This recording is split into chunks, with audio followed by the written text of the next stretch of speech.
This problem is a moment of torque problem, where this is my axis of rotation, and the question is how many newtons is being supported by this leg on this side. This is a 4-meter table also. The book, this is a book, and it exerts 100 newtons down on the table, and the center of mass of the table itself is 20 newtons. So the net force that is being exerted down on both of these legs is 120 newtons, which is what I have written here. So I use the torque principle to find the amount of newtons that this leg supports.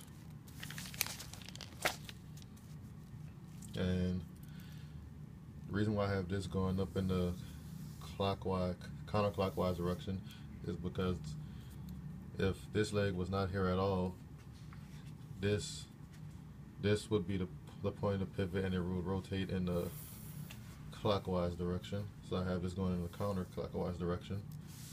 So first I'll label everything in a clockwise direction, which is the 100 newtons that's being exerted down on the table times the distance from the point of pivot, which is 1 meter.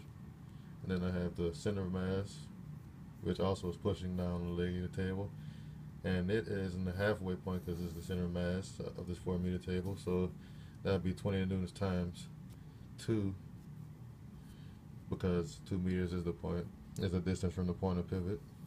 So that's what I got for clockwise. And the only force is acting on the counter is the force is the leg itself pushing up. Is the leg itself pushing up in the counterclockwise direction. So I have this set up as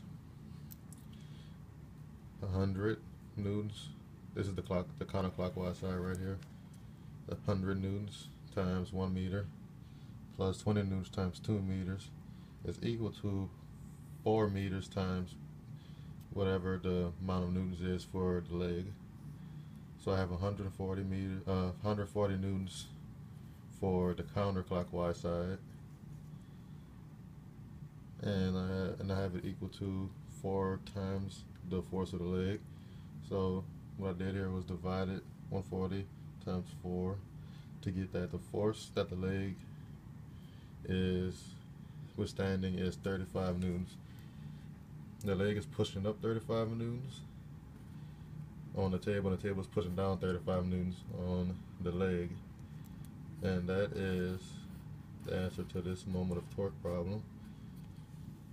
And also added here that since it's a full 120 newtons that's being supported by both legs, and this leg is only supporting 35 of it, also added that this leg must then be logically at supporting 85 newtons of it.